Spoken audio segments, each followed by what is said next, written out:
ಕೈಯಲ್ಲಿ ತೊಳೆಯೋರು ಸ್ಲಮ್ ಅವರ ಹೇಳಿ ಸರ್. ಬ್ರಷ್ ಅಲ್ಲಿ ತೊಳೆಯೋರು ಸ್ಲಮ್ ಅವರ ಯಾರು ಹೇಳಿ? ತೊಳಿಸಿದವರು ಗಿಲ್ಲಿ, ತೊಳೆದವರು ಡಾಗು.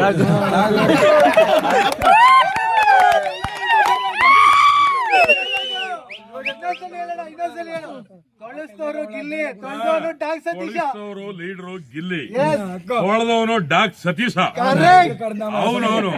ಅವನು ಎಂತ ಹೇಳಿರೋದು ಸ್ಲಮ್. ನಾವೆಲ್ಲ ಸ್ಲಮ್, ನಾವೆಲ್ಲ ವಿಐಪಿಗಳು. Gilli fan sir. ನೆನ್ನೆನೆ ವೇದಿಕೆ ಮೇಲೆ ಇನ್ನೊಂದು ಹೇಳಿದ್ದಾರೆ. ಹೇಳಿ. ಈಗ ಗಿಲ್ಲಿ ಎಲ್ಲ ಬೇರೆ ಕಡೆ ಹೋದ್ರೆ ಒಂದು ಫಂಕ್ಷನ್ಗೆ 30,000 ತಗೊಂತಾರೆ, ನಾನು ಹೋದ್ರೆ 2.5 ಲಕ್ಷ ಅಂತ ಹೇಳಿದ್ದಾರೆ ಸರ್. ಅವ್ನು ಯಾವ 7.5 ಲಕ್ಷ ಸರ್? ಅವ್ನ ಮಾತೇ ಬೋಗಸ್. ಅವ್ನು ಯಾರು ಅಂತಲೇ ಕೊಟ್ಟಿಲ್ಲ ಪ್ರಪಂಚಕ್ಕೆ.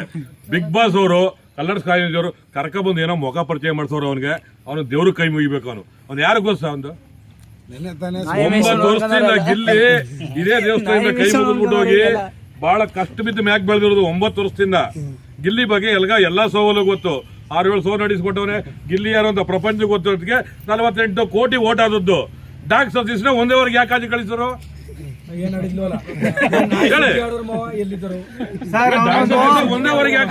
ನಿಯತ್ ಇಟ್ಕೋಬೇಕು ಸರ್.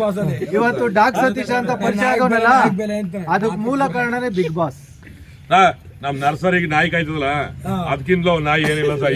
ಎರಡು ಪೈಟಿ ಬಿಟ್ಬಿಡ್ಬೇಕಾರೆ ಅವ್ನ ನಾಯ ನಮ್ ನಾಯ ನೋಡೇ ಬಿಡ್ತೀನಿ. ಸುದೀಪ್ ಅವರು ನೆನ್ನೆ ಅವ್ರ ಬಗ್ಗೆ ಟವಲ್ ಅಲ್ಲಿ ಚಪ್ಪಲಿನ ಹತ್ತಿಕೊಂಡು ಹೆಂಗ್ ಹೊಡೆದಿದ್ದಾರೆ ಅಂತ ನೋಡಿದಾರೆ ಸರ್.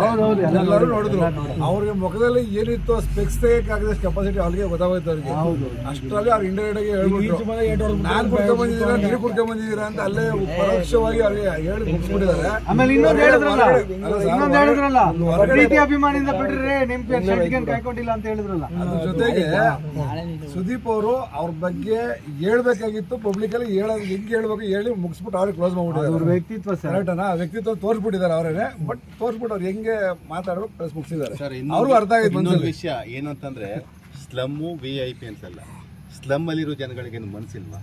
ಹೃದಯ ಇಲ್ವಾ? ಅವ್ರೇನು ಮನಸ್ಸಲ್ವಾ? ಅವ್ರೇನು ಸ್ವಾಭಿಮಾನ ಇಲ್ವಾ?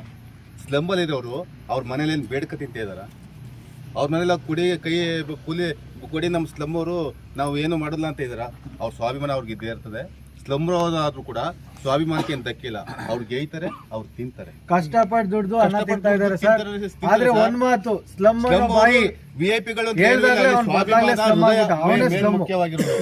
ಸ್ಲಮ್ ಓಂ ಪ್ರತಿಭಾ ಜೋಡಿ ಬೇಕಂತ ಕೇಳಿದಾಗಲೇ ನಮ್ ಗಿಲ್ಲಿ ಸಾಹೇಬ್ರಿಗೆ ನಿಮ್ಗೆ ಯಾವ ಜೋಡಿ ಬೇಕು ಅಂತ ಕೇಳಿದಾಗ ಕಾವ್ಯನ ಆಯ್ಕೆ ಮಾಡ್ಕೊಂಡದ್ದು. ಇವ್ನ ಅಲ್ಲೇ ಡಾಗ್ ಒಂದ್ ಗೊತ್ತಾಗ್ಬಿಡಿತ್ತು ಅವ್ನಿಗೆ. ನಾಯಿ ಸವಾಸ ಯಾರು ಮಾಡಿದ್ರು ಸರ್? ಅಲ್ಲೇ ಕಾಪತ್ತಿದ್ದ ಅವ್ನಿಗೆ. ಅವ್ರ ಒಂದ್ ಡೈಲಾಗ್ ಹೇಳಿದ್ರು, ನಮ್ಮೂರಲ್ಲಿ ಬೋಟಿ ಕೊಟ್ರೆ ಬರ್ತದೆ ಸರ್, ಕೋಟಿ ಕೊಟ್ರೆ ಯಾಕೆ ಬೋಟಿ ಕೊಟ್ರೆ. ನನ್ನನ್ನು ಆಯ್ಕೆ ಮಾಡ್ಕೊಂಡಿಲ್ಲ, ಕಾವ್ಯನ ಆಯ್ಕೆ ಮಾಡ್ಕೊಂಡು ಒಂದೇ ಟಾರ್ಗೆಟ್ ಮಾಡ್ಕೊಂಡದ್ದು ಅವನು. ಅಲ್ಲ ಸರ್? ಆಮೇಲೆ ಇನ್ನೊಂದು ವಿಷಯ ಹೇಳ್ತಿದ್ರು ಸರ್, ಕರೆಕ್ಟ್ ಅದು. ಆಟ ಆಡಲ್ಲ ಅವ್ನ್ ಆಟ ಆಡಲ್ಲ ಅಂತ ಹೇಳ್ತಿದ್ರು. ಅದೇ ಅಶ್ವಿನಿ ವಿರುದ್ಧ ಒಂದು ಪಜಲ್ ಗೇಮಲ್ಲಿ ಗೆಲ್ತಾನೆ. ಯಾಕೆ ಆಡಲ್ಲ? ಪಜಲ್ ಗೇಮಲ್ಲಿ ಯಾಕೆ ಸೋತ್ಲು ಅವಳು? ಆಮೇಲೆ ಬಲೂನ್ ಟಾಸ್ಕ್ ಅಲ್ಲಿ ಗೆಲ್ತಾನೆ, ಅವಳು ವಿರುದ್ಧನೆ. ಯಾಕೆ ಗೆದ್ನ? ಅವ್ನ ಆಟ ಗೆಲ್ಲಿಲ್ವಾ? ಅವಳೇ ಗೆಲ್ಲಿಲ್ಲ. ಯಾವ್ದೋ ಒಂದು ಟಾಸ್ಕ್ ಅಲ್ಲಿ ಲಾಸ್ಟ್ ಟಾಸ್ಕ್ ಅಲ್ಲಿ ಗೆದ್ಲು. ಇವ್ನು 3 ಟಾಸ್ಕ್ ಅಲ್ಲಿ ಗೆದ್ದವನೆ. ಆದ್ರೆ ಟಾಸ್ಕ್ನೇ ಆಡ್ಬೇಕು, ಆಟನೇ ಆಡ್ಬೇಕು ಅಂದ್ರೆ ಇವ್ರನ್ನೆಲ್ಲ ತಕ್ಕಬಂದು ಬಿಗ್ ಬ್ಯಾಸ್ಗೆ ಯಾಕೆ ಮಾಡುತ್ತಿದ್ರು?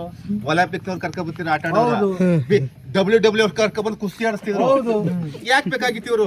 ಇವ್ರಿಗೆ ಬೇಕಾಗಿ ಎಂಟರ್ಟೈನ್ಮೆಂಟ್ ಬೇಕು, ಮನೋರಂಜನೆ ಬೇಕು, ಜನಗಳಿಗೆ ನೋಡೋರ್ಗೆ ಮನಸ್ಸು ಖುಷಿ ಆಗ್ಬೇಕು, ಚೆನ್ನಾಗಿರ್ಬೇಕು, ಅವರು ಆರೋಗ್ಯವಾಗಿರ್ಬೇಕು.